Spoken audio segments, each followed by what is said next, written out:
चलिए फ्रेंड्स, शुरू करते हैं आज का अपना वीडियो। आज के इस वीडियो में बताने वाला हूं क्लास 12th के लिए रसायन विज्ञान का त्रैमासिक परीक्षा 2022 का पेपर, जो कि यहाँ पर 11 अक्टूबर यानी कल को ही होने वाला है।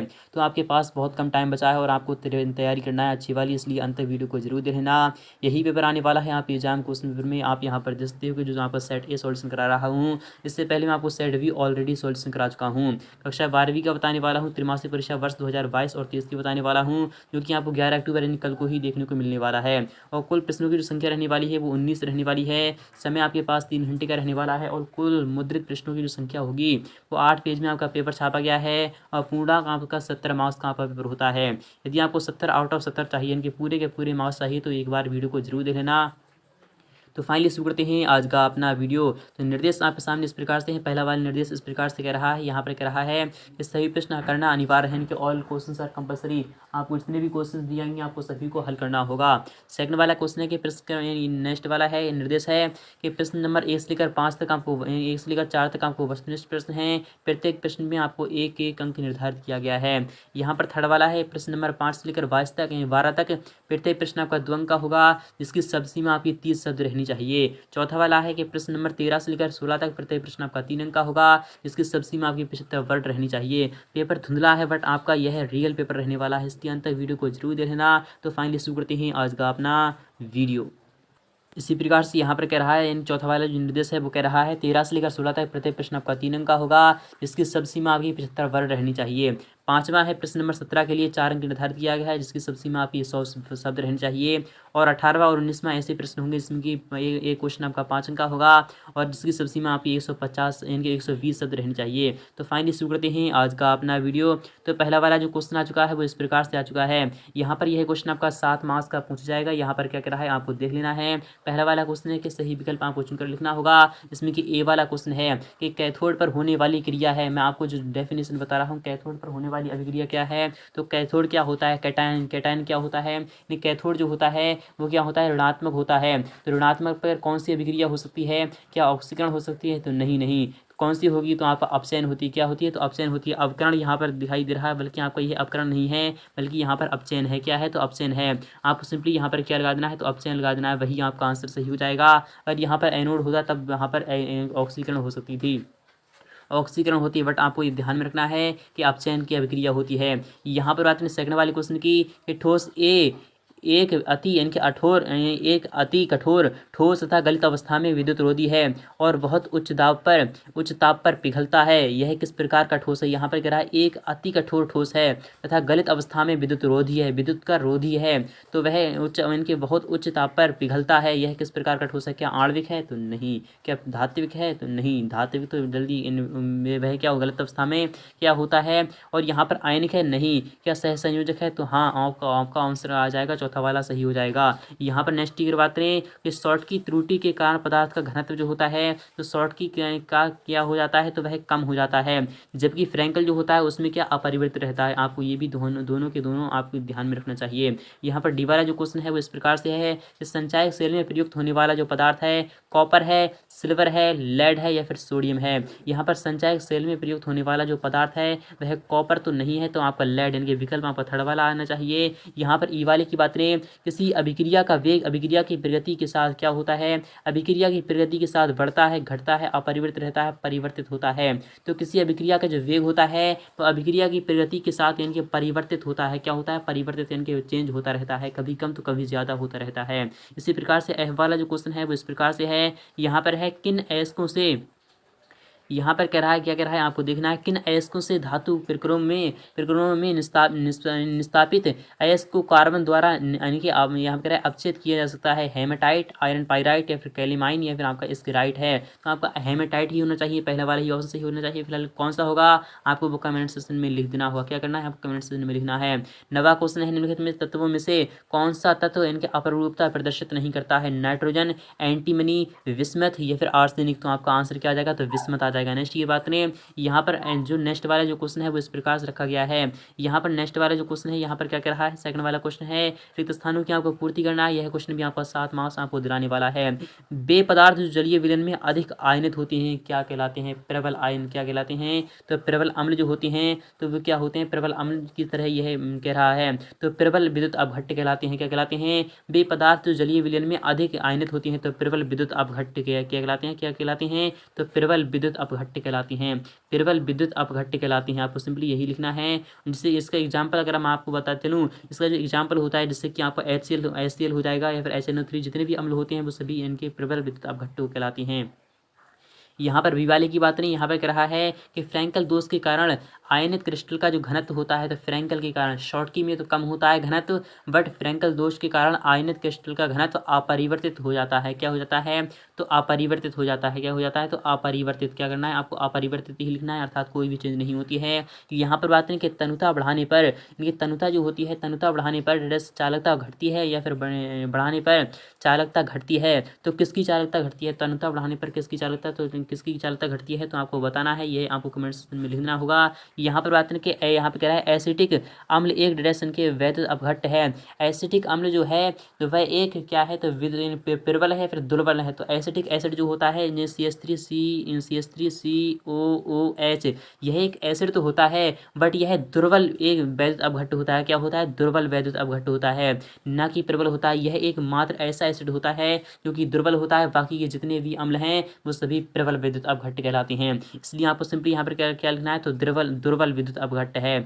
यहाँ पर बात करें ई वाले क्वेश्चन की, प्रथम कोटि अभिक्रिया का समाकलित विवेक द्रव्य समीकरण ड्रेस होता है। तो प्रथम कोटि जो अभिक्रिया का समाकलित विवेक समीकरण जो होता है वो क्या होता है, तो समाकलित विवेक समीकरण में आपको कॉमन पार्ट्स तरीके से बता रहा हूँ। अभिक्रिया का जो वेग होता है वो क्या होता है, तो अभिक्रिया का जो वेग होता है तो मैं आपको उसका बता रहा हूँ, क्या बता रहा हूँ, अभिक्रिया का जो वेग होता है तात्क्षणिक जो वेग होता है वो होता है dr/dt होता है। क्या होता है, dr/dt होता है। और इधर क्या होता है, तो इधर आपका kr होता है। क्या होता है, kr होता है, kr। और यहाँ पर n के स्थान पर आपका 1 है इसलिए आपका k बचेगा। तो आपका k बचेगा, जब हम आपका k बचेगा तो माइनस का dr इधर आ जाएगा और माइनस का dt इधर आ जाएगा और इधर आपका k बचा है। तो माइनस का dr क्या आ जाएगा, तो आपका dr तो आपको इधर बचेगा, तो dr इधर बचेगा और माइनस का k dt इधर बचेगा। क्या बचेगा, माइनस का k dt बचेगा। इसका दोनों का जो हम समाकलित करते हैं, क्या करते हैं, समाकलन करते हैं, अर्थात r0 से जब हम rt पे जाते हैं। मैं आपको शॉर्ट में बता रहा हूँ बट आपको इंपॉर्टेंट है, 0 से यहाँ पर t पर चले जाती हैं तो आपका rt क्या आ जाएगा, आपको यहाँ पर है आ जाएगा rt माइनस का r0 आ जाएगा और इधर आपका क्या बचा है, ये इधर आपका क्या बचा है। इस प्रकार से आप यहाँ पर देखते हैं तो काफ़ी इंपॉर्टेंट रहने वाला है, तो आप समझ सकते हो कि कितना महत्वपूर्ण है। इसी प्रकार से यहाँ पर बात करें तो प्रथम कोटि अभिक्रिया का जो समाकलित वेग समीकरण होता है वो आपको वो लिख देना है यहीं पर। यहाँ पर कह रहा है अयस्क में उपस्थित अवांछित पदार्थ जैसे रेत मिट्टी आदि डेड के कहलाते हैं। तो यह सभी क्या कहलाते हैं, अशुद्धि कहलाते हैं। क्या कहलाते हैं, तो अशुद्धि कहलाते हैं। क्या कहलाते हैं, आपको सिंपली यहाँ पर अशुद्धि कहलाते हैं। ये आपने किस में पढ़ा होगा, ये आपने पढ़ा होगा 5वें चैप्टर में, इसका नाम है पृष्ठ रसायन, उसमें आपने पढ़ा होगा। यहाँ पर बात नहीं, यहाँ पर यह काफ़ी धुंधला दिखाई दे रहा है कि बॉक्साइड से एल्यूमिनियम एल्यूमिना का सांद्रण क्या कहलाता है, आपको किस विधि द्वारा होता है, आपको उस विधि का नाम यहाँ पर लिख देना है। यहाँ पर थर्ड वाले की बात नहीं तो इस प्रकार से रखा जाएगा, सही जोड़ियाँ बनाना है, मैच द कॉलम आपको मिलान करना होगा। तो इंपॉर्टेंट क्वेश्चन है ये, यहाँ पे काफ़ी बार एग्जाम में आ चुका है और इस बार भी आना पक्का है। 7वां क्वेश्चन है सही जोड़िए बनाइए, मैच द कॉलम आपको मिलान करना होगा। अंतः केंद्रीय घनीय जालक क्या होता है, इसमें से कौन सा है अंतः केंद्रीय घनीय जालक। और फ्रैंकल दोष किस में होता है, फ्रैंकल दोष में किस में होता है मैं आपको बताता हूँ।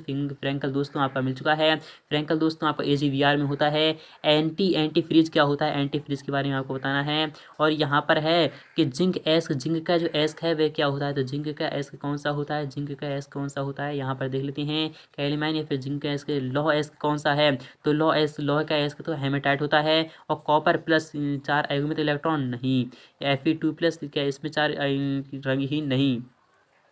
तो यहाँ पर कौन सा आंसर सही होना चाहिए आप देख लेते हैं, सबसे पहले देख लेते हैं। तो आपको किस प्रकार से यहाँ पर मिलान कर देना है, मैं आपको जो बता रहा हूँ वही आपको ध्यान में रखना है। सबसे पहले तो यहाँ पर आप देख लीजिएगा, यहाँ पर कह रहा है कि जिंक का एस्क जो होता है वो क्या होता है, तो वह तो अब वो तो आपका कैल्माइन पर चला जाएगा। और यहाँ पर जो यहाँ पर कह रहा है कि यहाँ पर लौह एस्क है, कैल्माइन आपका क्या होना चाहिए आपको बताना है। तो फिलहाल कि यहाँ पर मैं आपको जो बता रहा हूँ वही आपको ध्यान में रखना है। फ्रैंकल दोष जो है वो तो आपका AgVr पर चला जाएगा, एंटी फ्रीज आपका चला जाएगा N2O पर चला जाएगा। और जिंक एस्क का एस्क कौन सा, लौह एस्क तो आपका हेमेटाइट पर चला जाएगा। और यहाँ पर कॉपर प्लस ये है क्या है, तो Fe2+ और ये है क्या है, और आपको यानी कि यहाँ पर कह रहा है कि अंतः केंद्रीय घनीय जालक जो होता है वो क्या होता है, तो जिंक का इसके यानी कि रंगहीन होता है, या फिर क्या होता है, या फिर आपका कॉपर 2+ में आपको क्या होता है, रंगहीन होता है, क्या होता है, रंगहीन होता है। और यहाँ पर बात करें Fe2+ की, यह क्या होता है, तो Fe2+ जो होता है वह क्या होता है, 4 अयनित इलेक्ट्रॉन, या फिर आपका क्या होगा, तो आप इन तीनों के जवाब आपको कमेंट सेक्शन में देना होंगे। इसके आगे का सॉल्यूशन मैं आपको नेक्स्ट पार्ट में फिलहाल की प्रोवाइड करा दूंगा। यहाँ पर बात करें फोर्थ वाले क्वेश्चन की, वो इस प्रकार से रखा गया है, फोर्थ वाला जो क्वेश्चन है वो इस प्रकार से रखा गया है। इन सभी क्वेश्चन का मैं आपको नेक्स्ट पार्ट में प्रोवाइड करा दूंगा जवाब। यहाँ पर फोर्थ वाला क्वेश्चन एक वाक्य में उत्तर देना है आपको, डॉपिंग की परिभाषा आपको लिखना है। और साइक यहाँ पे कह रहा है सड़कों में बर्फ हटाने के लिए किसका उपयोग किया जाता है, SiC किस प्रकार का ठोस है। और यहाँ पर है कोलरास का नियम आपको लिखना है। यहाँ पे क्लोरोबेंजीन किसे कहे किससे क्रिया कराने पर इनका DDT बनता है, यानी किससे क्रिया कराने पर DDT बनता है, किसकी उपस्थिति के साथ। यहाँ पर फोर्थ वाला जो क्वेश्चन है वो आपका इंपॉर्टेंट है। यहाँ पर कह रहा है उप सहसंयोजन संख्या 6 वाले संकुलन आयन का आपको आकार बताना है। यहाँ पर पांचवा क्वेश्चन है वो इस प्रकार से कि कह रहा है असामान्य यानी अणुभार किसे कहते हैं, अथवा वाला है क्रिस्टलीय ठोस किसे कहते हैं, संप्रासरी विलयन किसे कहते हैं, अथवा वाला है अणुसंघ के गुणधर्म परिभाषा से बताना है आपको, विशिष्ट चालकता किसे कहती हैं। और लोहा यहाँ पर लोहा तांबा के 2 अयस्कों के नाम व सूत्र आपको बताना है। हैलोजन प्रबल ऑक्सीकारक क्यों होते हैं आपको कारण सहित बताना है। अथवा वाला क्वेश्चन है यहाँ पर क्या कह रहा है, इस प्रकार से आपको देख लेना है। अथवा वाला जो क्वेश्चन है वो इस प्रकार से है कि F2Cl2 और Vr2 और I2 यहाँ पर कह रहा है आवंध वियोजन एंट्रोपी बढ़ते में आपको व्यवस्थित करना है। जिंक और यहाँ पर कैडमियम और क्या यहाँ पर मरकरी को संक्रमण तत्व के गुण यानी यहाँ पर गुण व्यक्त क्यों नहीं करती हैं समझाना है आपको। अथवा वाला क्वेश्चन संक्रामण यहाँ पर संक्रामण तत्व अंतराकाशी यौगिक क्यों बनती हैं आपको कारण सहित बताना है। शून्य कोटि की अभिक्रिया का आपको उदाहरण सहित बताना है। शून्य कोटि अभिक्रिया का जो एग्जाम्पल है मैं आपको जो बता रहा हूँ वही आपको ध्यान रखना है। जो यानी कि ये होता है HCl जो बनता है तो वह सूर्य की उपस्थिति में जो होता है, तो सूर्य की उपस्थिति में हाइड्रोजन तथा क्लोराइड, ये क्या कह रहा था, इनके हाइड्रोजन और यहाँ पर क्लोरीन की जब क्रिया कराई जाती है किसमें, प्रकाश की उपस्थिति में अर्थात HMU की उपस्थिति में, तो यह क्या बनता है 2HCl बनता है। यह क्या होता है, यह आपका सूर्य क्या कह रहा हूँ मैं, तो आपको ध्यान में रखना है कि यह क्या है, तो यह क्या है तो आपको पता होना चाहिए। यह शून्य कोटि अभिक्रिया का क्या है, एग्जाम्पल है। अथवा वाला क्वेश्चन है कि लेंथनॉइड किसे कहते हैं, इनकी कितनी श्रेणियां आपको बताना है। 2 ग्राम कॉस्ट सोडा 250 मिली बिलियन विलियन की आपको मोलरता ज्ञात करना है। इसी प्रकार से यहाँ पर नेक्स्ट वाले जो क्वेश्चन अथवा वाला क्वेश्चन है वो इस प्रकार से है। आप सभी क्वेश्चन को अच्छे प्रकार से देख लीजिएगा कि यानी कि राउल्ट के नियम को आपको बताना है और उत्कृष्ट गैसों की आपको आयन ऊर्जा के बारे में आपको बताना है। इसी प्रकार सभी क्वेश्चन आपको अच्छे प्रकार से देख लीजिएगा। नेक्स्ट पार्ट में इसका फुल्ली सोल्यूशन मैं आपको प्रोवाइड करा दूंगा। तो मिलते हैं नेक्स्ट